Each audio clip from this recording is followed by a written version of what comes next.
NASA njihet për eksplorimin e hapësirës, nga uljet e njerëzve në Han, deri te dërgimi i roverëve në Mars. Agjencia ka kaluar dekada duke shtyr kufijtë e asaj që është e mundur përtej planetit ton. Por në vitet e fundit, NASA ka kthyer vëmendjen e saj në këtë kufi të fundit, një që është shumë më afër shtëpisë, zonat Hadel. Dhellë nën ujë, kushte ekstreme dhe të pajetueshme të thellësive. Mund të duket e çuditshme për NASA të zhytet në oqean, por kur e mendon, paralelet janë të vështira për t'u injoruar. Oqeanet e thella janë një vend i presionit atmosferik ekstrem, temperaturave ngrirëse dhe errësirës totale, kushte që janë disi të ngjashme me ato që gjenden në hapësirën e jashtme. Dikur mendoi se asgjë nuk mund të mbijetonte në vende të tilla, por ajo që i befasoi të gjithë ishte se edhe oqeani i thellë është plot me jetë që lulëzon në kushte që njëherë mendohej se ishte e pamundur. Krijesave që shkëlqejnë në errësirë, mbijetojnë presionin ekstrem dhe jetojnë në errësirë të plot. Interesi i NASA-s është gjetja e të njëjtit lloj jete që mund të jetë duke u fshehur në planete ose hëna të tjera, si hëna e Saturnit, Titani, e cila ka një oqean nëntoksor që mund të mbajë jetën. Ndrimi i NASA-s në detin e thellë. Por interesi i NASA-s në oqean nuk është i ri. Në fakt, ai daton që nga vitet 1960, gjatë kulmit të garës hapësinore. Ndërsa njerëzimi po arrinte për hënën, disa filluan të kuptojnë se oqeani mund të na mësonte mësime të vlefshme rreth mbijetesës në mjedise ekstreme. Sfidat e operimit në vakumin e hapësirës, presionin ekstrem, izolimin dhe burimet e kufizuara janë në mënyrë të frikshme të ngjashme me ato që gjenden në detin e thellë. Le të kthehemi prapa në vitet 1960. Ndërsa NASA ishte e zënë duke dërguar astronaut në hënë, Marina e SBA-s po lanconte projektin e saj ambicioz, Sealab. Ky program synonte të studionte se si njerëzit mund të jetonin dhe të punonin në ujë për periudha të zgjatura. Ideja ishte e thjeshtë. Nëse ne mund të mbijetonim në thellësitë e oqeanit, ne mund të mbijetonim në hapësirë. Sealab 2, lançuar në vitin 1965, arriti një thellësi prej 205 këmbësh. Për javë, akuanautët jetonin në një habitat në New York, duke kryer eksperimente dhe duke testuar teknologji të reja. Ishte një arritje novatore, një që vërtetoi se njerëzit mund të përshtateshin me jetën në mjedise ekstreme. Por jo të gjitha misionet ishin të suksesshme. Në vitin 1969, Sealab 3 përfundoi në tragjedi kur një aksident fatal mori jetën e një akuanauti. Programi u çaktivizua përfundimisht, por trashëgimia e tij jetoi. Mësimet e mësuara nga Sealab do të vazhdojnë të ndikojnë në misionet e ardhshme nënujore dhe hapësinore. Testim në mjedise ekstreme, duke përdorur pajisjet më të fundit. Sot NASA vazhdon të përdor oqeanin si një vend testimi për eksplorimin e hapësirës. Një nga shembujt më të famshëm është Aquarius Reef Base, një laborator në New York i vendosur 62 këmbë nën sipërfaqe jashtë bregut të Floridas. Kjo është shtëpia e misioneve Nemo të NASA-s, shkurt për operacionet misionit të mjedisit ekstrem të NASA-s. Këtu astronautët praktikojnë gjithçka, nga ecjet hapësinore deri te rregullimet e pajisjeve, të gjitha ndërsa merren me të njëjtat efekte desorientuese të punës në një mjedis me gravitet të ulët. Është një mundësi unike për t'u përgatitur për realitetet e jetës në stacionin ndërkombëtar hapësinor, ose adime një mision të ardhshëm në Mars. Përdorimi i oqeanit për stërvitjen e astronautëve nuk është interesi i vetëm që ka NASA. Tani, agjencia dëshiron të eksplorojë pikat më ekstreme dhe më të thella në oqean duke kërkuar për jetë. Sepse nëse jeta mund të ekzistojë këtu, atëherë do të thotë se jeta mund të ekzistojë shumë mirë në planete ose hëna të tjera me oqeane nënujore. Por eksplorimi i oqeanit të thellë nuk është i lehtë. Presioni intens dhe uji i kripës korrozive e bën atë një nga mjediset më sfiduese në tokë. Me kalimin e viteve, NASA ka zhvilluar sonda të avancuara të dizenjuara për t'i rezistuar këtyre kushteve, por jo të gjitha prej tyre kanë qenë të suksesshme. Disa prototipe kanë dështuar nën presionin e jashtëzakonshëm, ndërsa të tjera kanë shtyr kufijtë e asaj që është e mundur.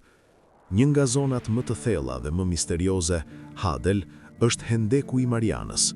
I vendosur në oqeanin paqësor perëndimor, ky hendek masiv shtrihet mbi 1500 milje të gjatë dhe 43 milje të gjerë. Për ta vënë atë në perspektivë, është 120 herë më i madh se Grand Canyon.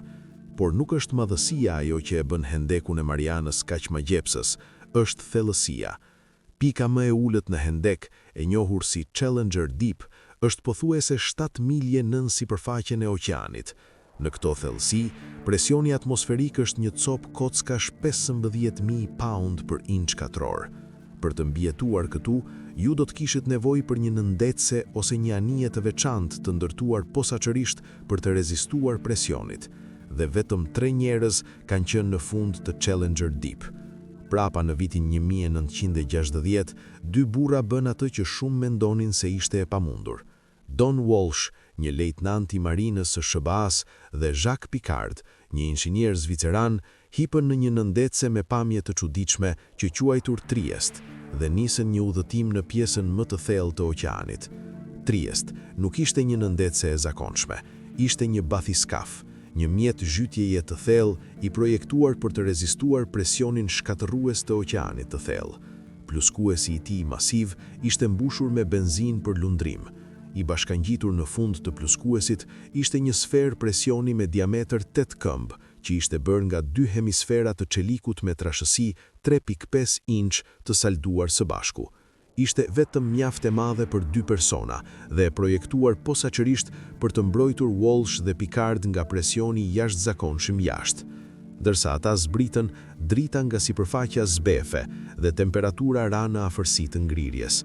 Presioni jashtë u rrit në mbi 1000 atmosfera, mjaft për të shtypur shumicën e nëndetseve si një kanace sode, por Triest mbajti fort. Pas pothuajse 5 orësh, Walsh dhe Piccard arritën në fund të Challenger Deep, 7 milje nën sipërfaqe. Ata ishin të parët dhe për dekada të vetmit njerëz që vizituan ndonjëherë pjesën më të thellë të njohur. Ajo që ata gjetën ishte befasuese. Pavarësisht nga errësira dhe presioni, jeta ekzistonte edhe këtu. Ata pikacën një pjeshk të sheshtë dhe organizma të tjerë, duke provuar se jeta mund të lulëzonte në mjediset më ekstreme në tokë. Udhëtimi i Walsh dhe Piccardit ishte një gur kilometri në eksplorim, duke provuar se njerëzit mund të arrinin pjesët më të thella të oqeanit. Por në vitin 2012, një eksplorator tjetër mori sfidën, James Cameron, kinematografi pas Titanic dhe Avatar. Mjeti i Cameron, Deep Sea Challenger, ishte një mrekulli e inxhinierisë moderne. Ndryshe nga Triest e Babol, kjo nëndetse vertikale elegante ishte e projektuar për shpejtësi dhe eficiencë.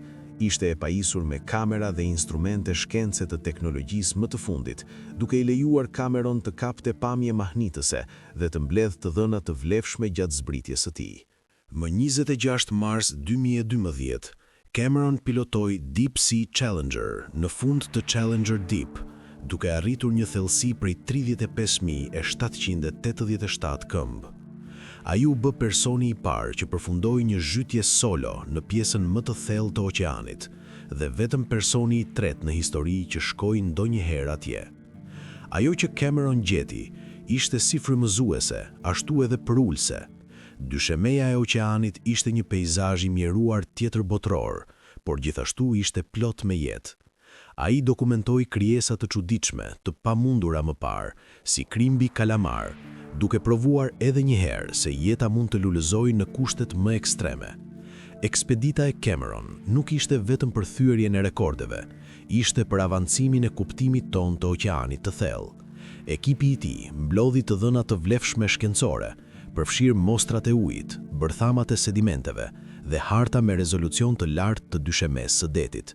Së bashku, udhëtimet e Walsh, Piccard dhe Cameron na kujtojnë se thellësitë e oqeanit janë po aq misterioze dhe të pahartuara sa arritjet e largëta të hapësirës, dhe kjo është arsyeja e madhe pse NASA po eksploron të 2 vendet. Laboratori i propulsionit të avionëve të NASA-s ka një histori të gjatë të projektimit të robotëve për mjedise ekstreme. Nga roverët e Marsit te sondat që eksplorojnë hënat e ngrira të Jupiterit dhe Saturnit, këto parime të njëjta, autonomia, qëndrueshmëria dhe precizioni, janë gjithashtu kritike për eksplorimin e oqeanit të thellë.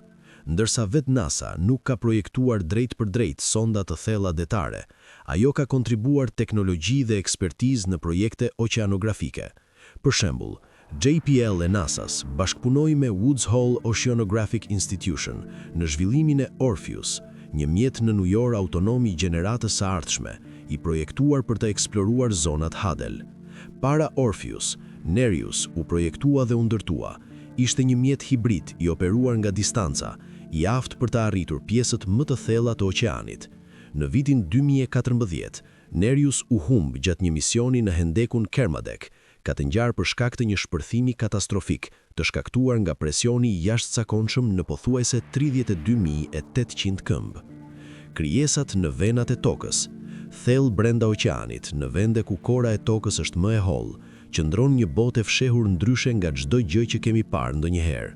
Në vitin 2024, një sond gërvishti koren vulkanike në dyshemen e oqeanit, duke zbuluar një ekosistem që lulëzon në vendin më të pamundur, venat brenda vetë tokës. Këto krijesa ekzistojnë në kushte që sfidojnë logjikën. Temperaturat pranë vendeve hidrotermale mund të arrijnë mbi 700 gradë Fahrenheit dhe presioni është mjaft për të shtypur celikun. Megjithatë, kundër të gjitha gjasave, jeta vazhdon. Këto ekstremofil, organizëm që lulëzojnë në mjedise ekstreme, janë një dëshmi e qëndrueshmërisë së jetës. Krijesat e detit të thellë janë ndryshe nga çdo gjë që gjendet në tokë. Ka peshq që shkëlqejnë në errësirë, krimb që rriten më të lartë se një person dhe baktere që mbijetojnë pa dritë dielli. Këto organizma janë përshtatur me jetën në mjediset më të ashpra, duke përdorur strategji unike për të gjetur ushqim, për të riprodhuar dhe të lulëzojnë. Ventet hidrotermale, për shembull, janë pika të nxehta të biodiversitetit në detin e thellë. Këto gajzera nënujore nxjerrin ujë të nxehtë plot me minerale, duke krijuar një ekosistem unik që mbështetet jo në dritën e diellit, por në energjinë kimike. Është një mënyrë krejt e ndryshme e jetës, një që sfidon kuptimin ton të asaj që do të thotë të mbijetoj. Pavarësisht nga e gjithë teknologjia jonë moderne, vetëm 5% e oqeaneve të tokës janë eksploruar. Është e vështirë të besoj se 95% e këtij kufiri tjetër fundimtar mbetet i paprekur, i pahartur dhe i mbështjell në mister. Ne nuk kemi asnjë ide se çfarë po fshihet atje poshtë në zinë e errët të oqeaneve të thella dhe çfarë lloj krijesash misterioze oqeanike janë duke pritur të zbulohen, por ka pasur disa zbulime befasuese kohët e fundit dhe krijesash detare me pamje bizare nga e thella janë gjetur. Disa nga këto krijesa duken si të huaj nga një planet tjetër dhe disa prej tyre kanë qenë përreth që para epokës së dinosaurëve. Ngjalla e quajtur në mënyrë të përshtatshme gulper është definitivisht një krijesë me pamje të huaj. Ajo ka një gojë të madhe, shumë më të madhe se pjesa tjetër e trupit të saj. Goja e ngjallës gulper është me menteshe dhe ajo mund të hapet mjaft gjerë për të gëlltitur gjahun e plot. Tingëllon brutal të gëlltitesh nga një krijesë kaq e frikshme. Megjithatë, ajo ushqehet kryesisht me peshq, krustace dhe cefalopod. Ngjalla gulper mund të rritet rreth 2 deri në 3 këmbë të gjatë dhe kur has një kërcënim, ajo mund të fryhet si një balon i madh i zi, duke e bërë kështu veten të duket më e madhe dhe më e frikshme. Ajo ha duke mbledhur gjahun e saj në gojën e saj dhe pastaj duke shtypur ujin jashtë përmes dhëmbëve dhe guzhave të saj.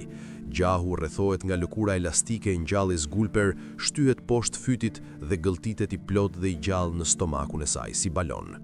Nëse mendonit se ajo krijesë ishte e çuditshme në pamje, prisni derisa ta shihni të ardhmen. Kjo krijesë e paimagjinueshme quhet monstri i pulës pa kokë. Dhe duke e parë të notoj me penden e saj të çuditshme me rrjet për not dhe duke parë një gojë në të si një Sarlacc nga Star Wars, definitivisht do t'i jap kujtdo dridhje.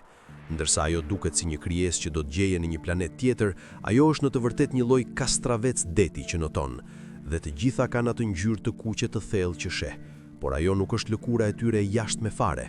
Trupi i saj është në të vërtet plotësisht transparent dhe ajo që po sheh vërtet është organet e saj të brendshme dhe struktura skeletore.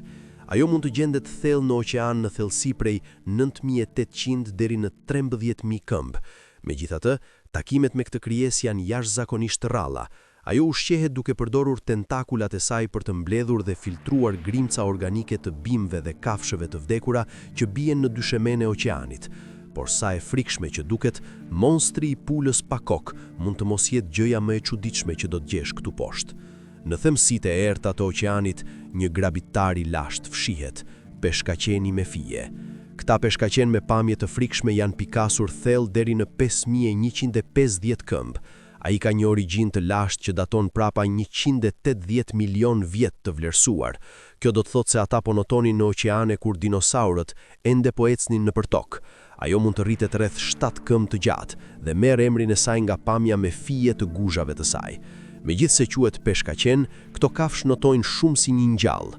Ata kryesisht ushqehen me kalamar dhe zakonisht gëlltasin gjahun e tyre të plotë. Dhe ndryshe nga shumica e peshkaqenve, struktura e nofullës së peshkaqenit me fije e vendosa të veç nga të tjerët. Hap gojën e tij të frikshme dhe do të shohësh 300 dhëmbë si gjilpëra me fytyrë prapa, të rreshtuar në rreshta, gjë që i lejon peshkaqenit me fije të kapë dhe konsumoj gjahun e tij shumë efektivisht. Pasi gjahu është në gojën e tij, nuk ka dalë kundër atyre rreshtave të dhëmbëve. Ai ndoshta nuk është kafsha më agresive deti të thellë, por ka disa krijesa agresive këtu poshtë që janë shumë të rrezikshme dhe duhet të shmanget me çdo kusht. Ky është karkaleci mantis, i cili ka qenë për rreth një kohë shumë të gjatë, me një rekord fosil që daton prapa 350 milion vjet. Jo vetëm se këto krijesa me ngjyra të gjalla, shikimin më të avancuar në mbretërinë e kafshëve, të afta për të njohur deri në 12 gjatësi vale të ngjyrave primare, në krahasim me 3 gjatësi vale, të kuqe, blu dhe jeshile, që njerëzit mund të shohin. Disa nga këta luftëtar me çmim kanë shtojsa si shkop që i përdorin për të rrahur dhe coptuar gjahun e tyre në copa. Dhe ata kanë një goditje super Mike Tyson knockout për t'u siguruar. Me vetëm 6 inç të gjatë, ata mund të godasin me shpejtësinë ekuivalente me një plumb kalibër 22, mjaft për të plasaritur xhamin e akuariumit dhe thyer guacat e gjahut të tyre. Në një pjesë të vogël të një sekundi, presioni ekstrem nga goditja e tyre krijon një flusk kavitacioni që zihen ujin përreth dhe shpërthen në një top tingulli dhe drite, duke krijuar temperatura kaq të nxehta sa arrin 7000 gradë Celsius, rreth të njëjtës temperaturë si sipërfaqja e diellit. Goditja e tyre është aq shkatërruese sa mund të hiq krahët e gjahut të saj. Ka shumë krijesa që quhen fosile të gjalla, dhe kalamari vampir është një tjetër nga ato.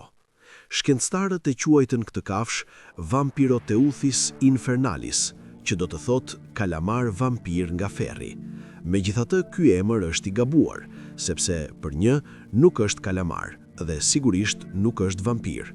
Kalamarët vampir përdorin një çift strukturash filamentoze të tërheqshme që shtrihen shumë përtej arritjes së krahëve të tyre për të kapur atë që njihet si bora detare, një term i përdorur për të përshkruar shiun e materialit organik që bie nga shtresat e sipërme të kolonës së ujit në detin e thellë, duke përfshirë planktonin e vdekur dhe material tjetër organik. Kalamarët vampir kanë një trup gelatin që është i kuq i errët ose i zi në ngjyrë. Karakteristika e tij unike është rrjetëzimi i tij si mantel, që lidh 8 krahët e tij, duke i dhënë pamjen e tij si vampir. Kur kërcënohet, ajo mund ta përmbysë këtë mantel, duke treguar një pamje më të madhe me gjemba për të larguar grabitqarët. Ka qenë për e rreth për një kohë të gjatë, me rekorde fosilesh që tregojnë se paraardhësit e saj datojnë të paktën 300 milion vjet, që do të thotë se kalamari vampir është një krijesë tjetër që ka zgjatur më shumë se dinosaurët dhe shumë forma të tjera të jetës. Ndërsa kalamarët vampir banojnë thellësitë abismale, të mbështjell në të zezë dhe lulëzon në errësirë, ai ndan një ngjashmëri befasuese me një krijesë tjetër të jashtëzakonshme nga deti. Karkaleci gjigant japonez Merimang është pjesë e grupit të njohur si Brachyura ose karkaleca të vërtet, të cilët kanë origjinë gjatë periudhës jurasike, afërsisht 200 milion vjet më parë, dhe janë përshtatur mirë me mjedisin e tyre. Karkaleci gjigant japonez Merimang mban rekordin për hapësirën më të gjatë të këmbëve të çdo artropodi. Kur matet nga kthetër në kthetër, këta karkaleca gjigant mund të arrijnë deri në 12 këmbë gjysmë. Megjithatë, trupat e tyre janë vetëm rreth 15 inç të gjerë. Karkalecët gjigant japonez Merimang banojnë në thellësitë e oqeanit paqësor rreth Japonisë. Siç sugjeron emri, ata janë gjendur thellë deri në 2000 këmbë nën nivelin e selit. Karkalecët gjigant japonez merimang janë omnivor dhe fshirës. Dieta e tyre përbëhet nga bim, alga, molusk dhe kufomat e kafshëve të vdekura. Pavarësisht nga pamja e tyre monstruoze, karkalecët gjigant japonez merimang njihen se kanë një dispozit të mbytë. Megjithato, për shkak të madhësisë dhe habitatit të tyre, ju ndoshta nuk do të shihni një në një akuarium shtëpie. Karkaleci gjigant japonez merimang është me siguri një krijesë interesante. Por tani, është koha të hedhim një vështrim në një lloj më të anashtik të kafshëve. Karkaleci në formë potkovae ka qenë për e rreth për më shumë se 445 milion vjet, më parë epokave dinosaurëve, dhe është ende rreth sot. Kjo do të thotë se karkaleci i putenjshëm në formë potkovae ka mbijetuar të paktën 4 nga ngjarjet më të mëdha të zhdukjes masive të tokës, duke përfshirë ngjarjen shkatëruese Chicxulub, që gati zhduku të gjithë dinosaurët. Dhe fiziologjia e tyre ka mbetur kryesisht e pandryshuar, duke i bërë ata një fosil të gjallë. Kërkuesit thonë se është për shkak të aftësisë së karkalecit në formë potkove për të ngrënë pothuajse çdo gjë që ata mund të kapin. Karkaleci në formë potkove ka gjithashtu gjak blu të veçantë të bazuar në bakër, që mund të koagulojë rreth baktereve pushtuese, duke mbrojtur kështu pjesën tjetër të trupit të karkalecit në formë potkove nga toksinat. Pavarësisht nga emri i tyre, karkalecët në formë potkove nuk janë vërtet karkaleca të vërtet, ose madje krustace.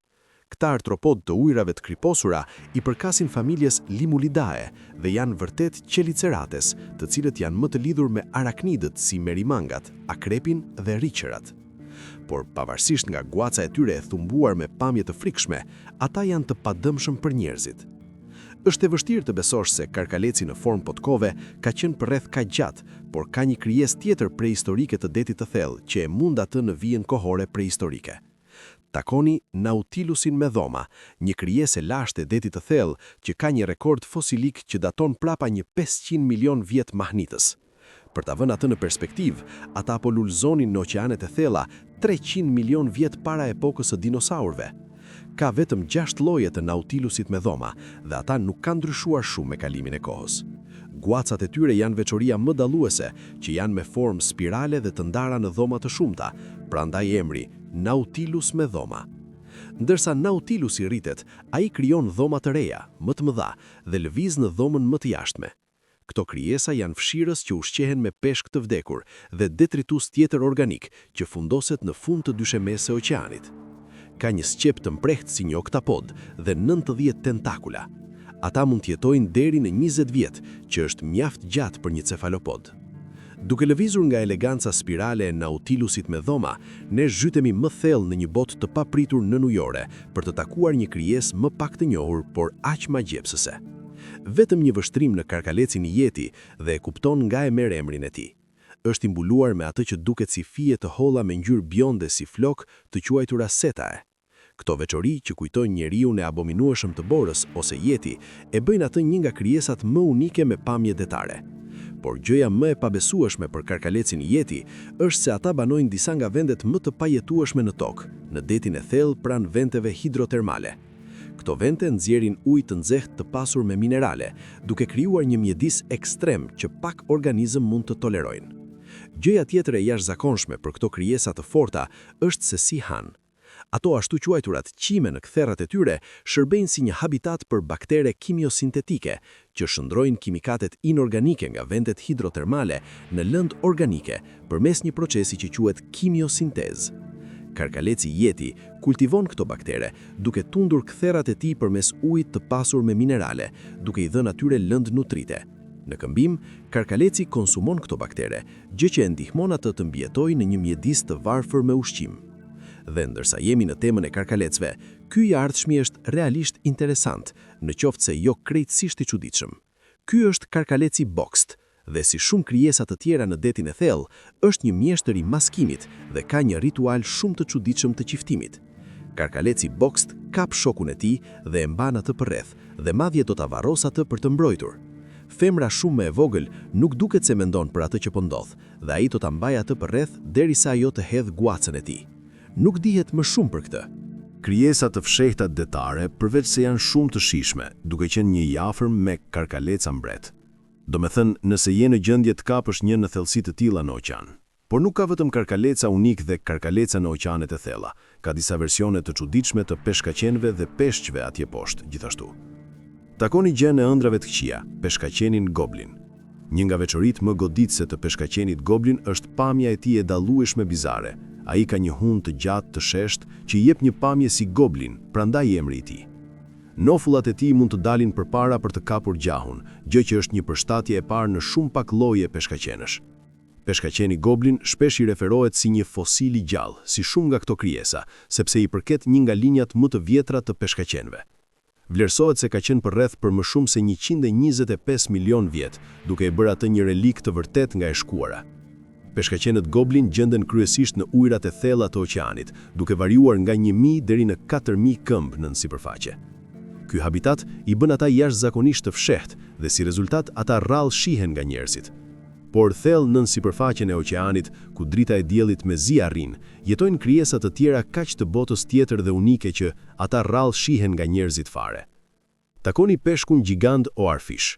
Peshk kockor më i gjatë në botë, me disa që rriten nga 33 deri në 56 këmbë në gjatësi. Ky është një peshk i madh. Oarfish jetojnë në detin e thellë, zakonisht në thellësi prej 650 deri në 3280 këmbë, megjithatë kjo na sjell në një gjë shumë të çuditshme për këto krijesa. Sipas legjendës japoneze, oarfish fuhet se plazh veten para një tërmeti ose një tsunami dhe quhen lajmërtar nga pallati i perëndisë së detit. Megjithse komuniteti shkencor mbetet skeptik ndaj kësaj pretendimi, pasi nuk ka asnjë provë të fortë që lidh dy fenomenet. Një nga këto krijesa të rralla u pa sapo kohët fundit në ujë të cekët nga një grup zhytësish.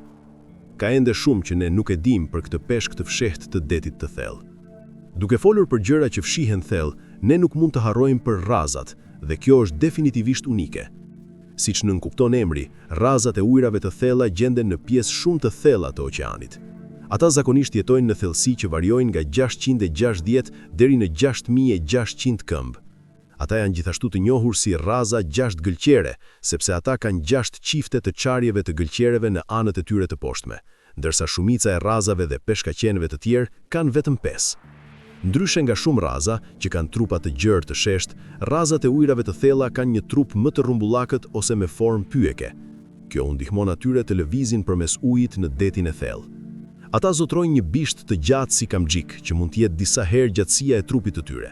Dhe si rraza të tjera, disa lloje gjithashtu kanë një themb helmues pranë bazës së bishtit. Rrazat e ujrave të thella janë më shëngrënëse dhe ushqehen kryesisht me peshq të vegjël dhe kafsh pashtinore, duke përdorur nofullat e tyre të forta për të coptuar gjahun. Dhe këtu është një gjë befasuese që mund të mos keni ditur. Si rrazat të tjera, femra lind të rinj të gjallë. Rraza e ujrave të thella ka qenë gjithashtu për rreth një kohë shumë të gjatë, me prova fosilesh që sugjerojnë se ata shfaqen për herë të parë rreth 420 milion vjet. Hidhni një sy asaj që është quajtur në mënyrë të përshtatshme merimbanga detare. Merimbangat detare janë krijesa magjepse, por mos kini frikë, ato nuk janë merimbanga të vërteta, që përkasin një familje të veçantë që quhet Pycnogonida në filumin Arthropoda. Merimbangat gjigande detare mund të arrijnë hapësira. Këmbësh pothuajse 28 inç, megjithse shumica e llojeve janë shumë të vogla. Pavarësisht nga këmbët e tyre të gjata, trupat e tyre janë mjaft të vegjël, shpesh jo shumë më të mëdha se madhësia e një gishti njerëzor. Në fakt, merimangat detare nuk kanë abdomene dhe trupat e tyre janë të reduktuar dhe cilindrik. Organet e tyre janë të shtrira në të gjithë trupat e tyre, madje edhe në këmbët e tyre sepse trupat e tyre janë kaq të vegjël. Një nga gjërat më të pabesueshme për këto krijesa me pamje delikate është se linja e tyre është mjaft e vjetër me rekorde fosilesh që datojnë prapa në periudhën siluriane rreth 430 milion vjet më parë. Linja e lashtë e këtyre krijesave do të thotë se ata gjithashtu kanë mbijetuar disa ngjarje zhdukjeje masive. Këto krijesa janë përgjithsisht më shëngrënëse, duke ushqyer me meduza, anemona detare, sfungjer dhe kafshë të tjera pa shtylla të buta. Ata kanë një proboscist të gjatë si një mushkonjë, që ata përdorin për të thithur lëndë ushqyese nga gjahu i tyre. Ne kemi qenë në gjendje të gjejmë shumë kafshë të rralla poshtë në të thellë, por ka disa që janë kaq të rralla, disa njerëz mendojnë se ato nuk ekzistojnë ose janë zhdukur. Po flasim për kalamarët bigfin. Vëzhgimet e kalamarëve Bigfin janë jashtëzakonisht të rralla. Deri kohëve të fundit, kishte pasur vetëm rreth 12 vëzhgimesh të konfirmuara në të gjithë botën. Në vitin 2020, shkencëtarët raportuan vëzhgimet e para ndonjëherë të kalamarëve Bigfin në ujërat australiane. Ata banojnë në detin e thellë, të gjendur në thellësi që variojnë nga 3280 deri në 15500 këmbë. Tingëllon si një krijesë gjigande. Megjithatë, është në të njëjtin grup madhësie si merimanga detare. Vetë seksioni kryesor i trupit nuk është shumë i madh dhe zakonisht mat rreth 6 deri në 7 inç në gjatësi. Gjëja më e pabesueshme është se krahët dhe tentakulat e kalamarit Bigfin mund të jenë deri në 20 herë gjatësia e seksionit të tyre kryesor të trupit, duke e bërë gjatësinë e tyre totale deri në 26 këmbë të gjatë. Këto krijesa janë të rralla dhe ne nuk e dimë shumë më shumë për ato. Megjithatë, kjo mund të ndryshojë në çdo kohë. Ndërsa dalim nga udhëtimi ynë i pabesueshëm përmes të thellës, duke lënë botën e karkalecave gjigant, karkalecave të lashtë në formë potkuaje, kalamarëve misterioze dhe peshkaqenëve të fshehtë prapa, na kujtohet se sa shumë mbetet e pa eksploruar në thellësitë e oqeaneve të planetit tonë. Një pasqyrim i potencialit të botës tjetër. Nëse jeta mund të lulëzojë në qoshet më armiqëse të planetit tonë, çfarë mund të na presi në oqeanet e ngrira të Europës ose deteve të metanit të Titanit? Këto krijesa të detit të thellë janë më shumë se thjesht mbijetues. Ato janë një shikim në potencial për jetë përtej tokës. Oqeani dhe hapësira mund të duken si të kundërtat, por ato janë më të lidhura se sa e kuptojmë. Të dy janë kufit e eksplorimit, plot me mister, mrekulli dhe potencial për zbulim. Duke u aventuruar në detin e thellë, ne nuk jemi duke mësuar vetëm për tokën, po përgatitemi të eksplorojmë kozmosin. Europa është një nga 95 hënat e gigantit të gazit Jupiter, një botë misterioze, e këlt, me një diametër prej 1920 milje, që është rreth 90% e madhësisë së hënës sonë, tërësisht e mbuluar me akull, e ekspozuar në rrezatim kozmik jashtëzakonisht intensiv dhe me temperatura sipërfaqësore jashtëzakonisht të ulta, që bien në -150 gradë. Në shikim të parë, mund të duket si një botë e shkret, e vdekur, por aktualisht kjo hënë e ngrirë konsiderohet një nga vendet më premtuese në kërkim të jetës jashtë toksore. Kjo është pse. Në vitin 1997, ndërsa ndiqte një trajektore jashtëzakonisht të ulët vetëm 125 milje mbi sipërfaqen e Europës, anija hapësinore Galileo arriti të kapte një fenomen jashtëzakonisht të çuditshëm. Në një seksion të sipërfaqes së hënës, kishte diçka që i përngjante një shpërthim avulli uji. Në të njëjtën kohë, shkencëtarët vërejtën një anomali në leximet nga magnetometri i Galileos. Analiza e kësaj anomalie tremboi se ky lloj fenomeni mund të ndodhë kur molekulat e avullit të ujit ionizohen nga drita e diellit. Kjo do të thotë se anija hapësinore Galileo nuk fluturoi vetëm pranë një shpërthimi avulli uji nga nënakulli i Europës, por fluturoi drejt për drejt përmes tij. Më vonë, teleskopi hapësinor Hubble, kur po studionte hënën e ngrirë, siguroi prova të reja të gajzerve në sipërfaqen e saj. Në vitin 2013, ai arriti të bënte disa fotografi të hënës, ku është e mundur të pikasësh gjurmë që supozohej se u lan nga gajzer gjigant në seksionin në të majt poshtë.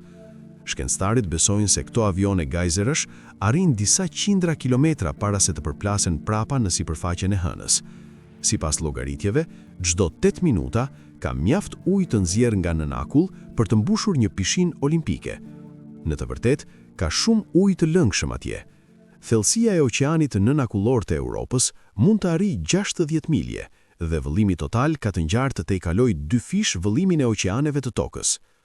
Por gajzerët nuk janë e vetmja gjurmë që kanë shkencëtarët.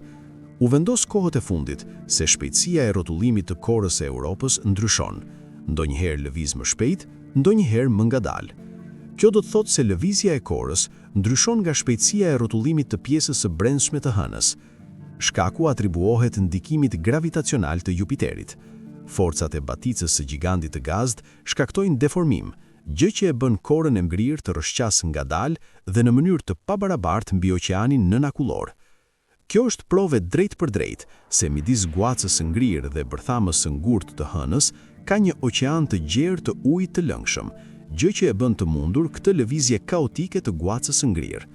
Për më tepër, forca gravitacionale e Jupiterit mund të jetë gjithashtu një burim energjie për oqeanin nënakullor, duke mbajtur atë në gjendje të lëngshme. Ana e hënës më afër Jupiterit përjeton tërheqje gravitacionale më të fortë nga giganti i Gazët sesa ana e kundërt. Kjo krijon një efekt zgjatjeje që shkakton plasaritje të shfaqen në sipërfaqen e Europës, plasaritje që u pan për herë të parë nga fotografitë e bëra nga Galileo.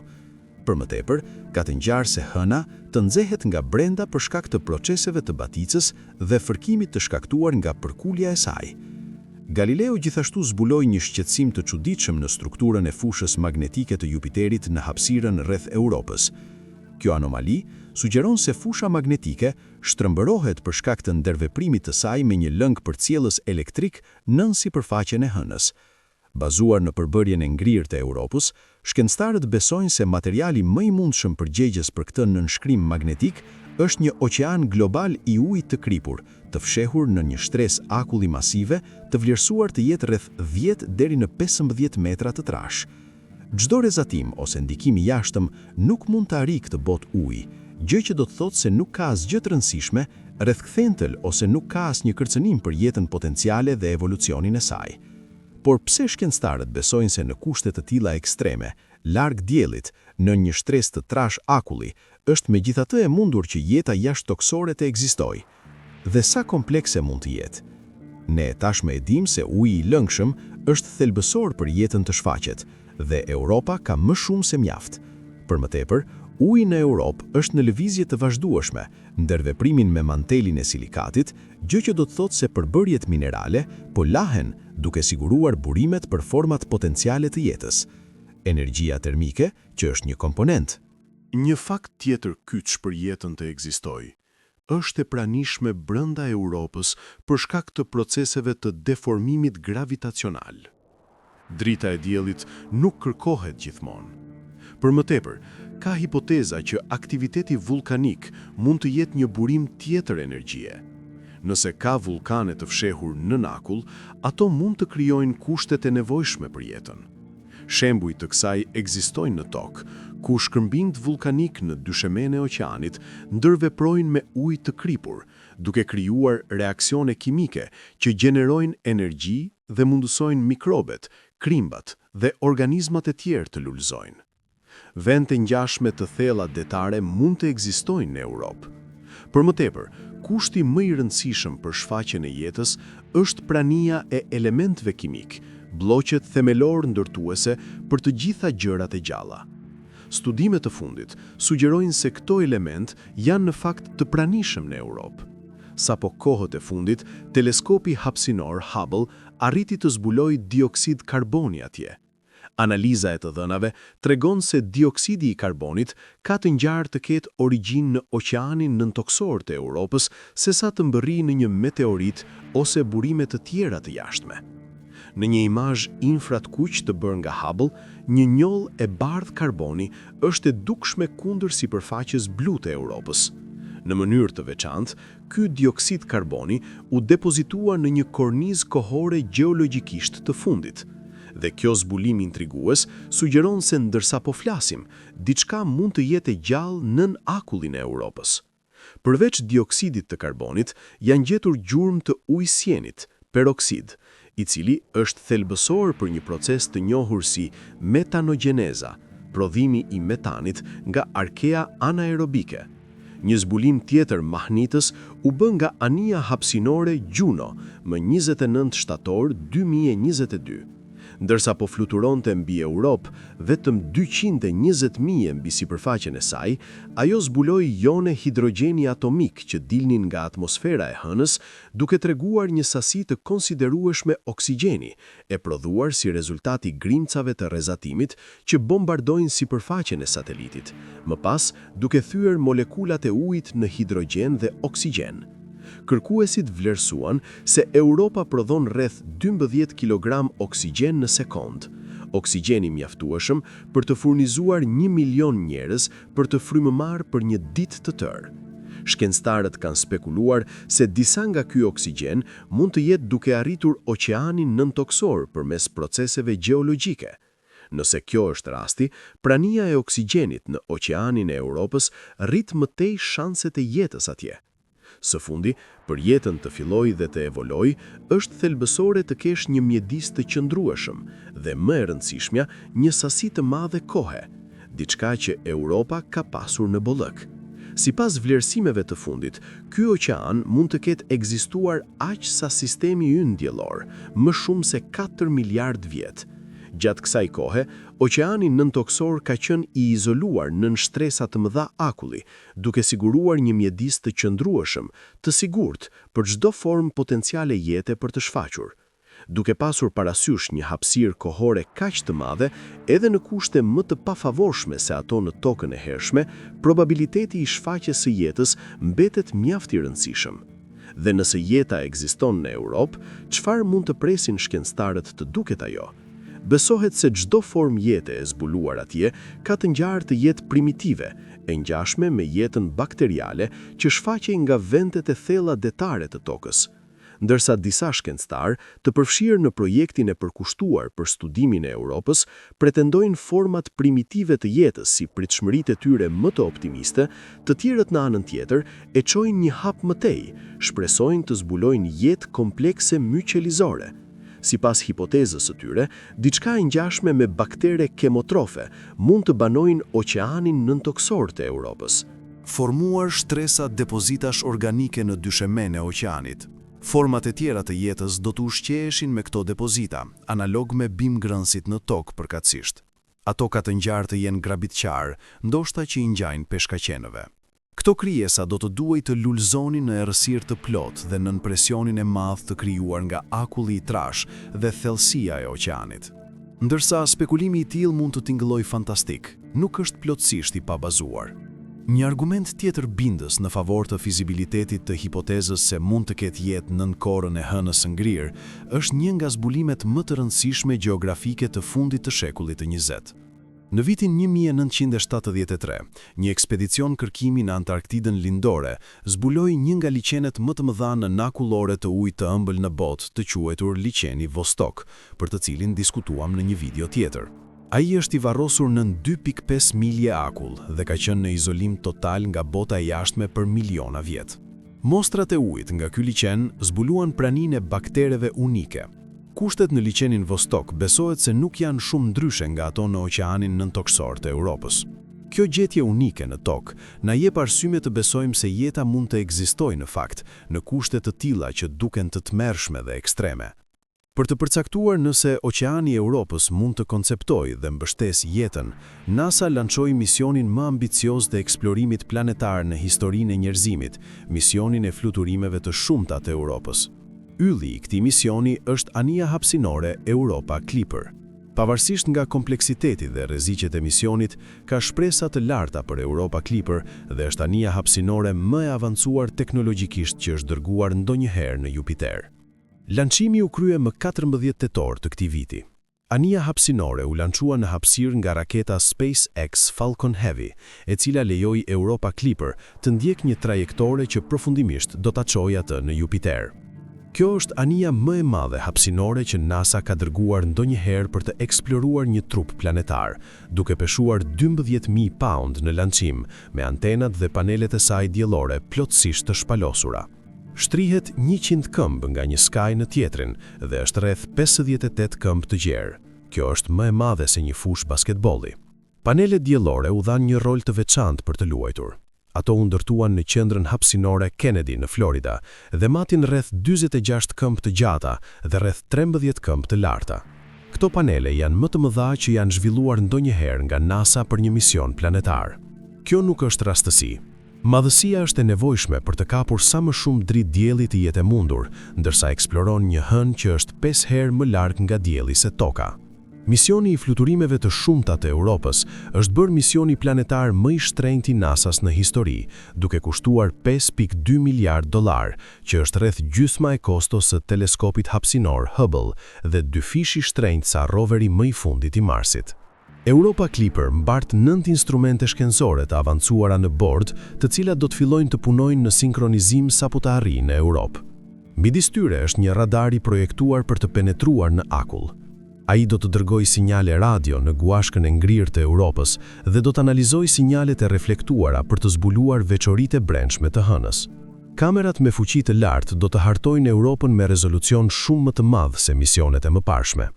Më e mira e këtyre kamerave do të jetë në gjendje të zbulojë veçori në sipërfaqen e hënës sa 20 inch në zona të caktuara. Këto imazhe do të jenë 12 herë më të qarta se imazhet më të detajuara bëra nga Galileo. Ndërkohë, një sistem imazhet termik infratkuqe do të përpiqet të kërkojë zona më të ngrohta në Europë, ku uji i lëngshëm mund të jetë afër sipërfaqes ose mund të jetë nxjerr. Ndërsa radari dhe kamerat do të vëzhgojnë nga një distancë, instrumentet e tjera do të mostroni drejt për drejt mjedisin përreth, duke mbledhur gaz dhe pluhur nga hapësira për të përcaktuar përbërjen e tyre kimike. Përveç instrumenteve shkencore, Europa Clipper, si shumë eksplorues robotik të kaluar, mbart mesazhe nga toka. Këtë herë, përfshin një poezi nga poeti laureat amerikan Ada Limon, nënshkruar nga miliona njerëz nga pothuajse çdo vend në botë. Emrat e tyre u gdhendën në një mikrochip të bashkangjitur në një plak tantalumi që mbyll ruajtjen elektronike të anijes hapësinore. Pllaka gjithashtu ka motive si val uji, me fjalën ujë të folur në mbi 100 gjuhë, një prekje mjaft frymëzuese, duke pasur parasysh destinacionin e anijes hapësinore. Europa Clipper do të duhet të udhëtojë një distancë të gjatë. Anija hapësinore do të mbulojë pothuajse 1.8 miliard milje para se të arrijë në Europë. Udhëtimi i një distance kaq të madhe, duke përdorur vetëm motorët e saj për përshpejtim, do të ishte e pamundur.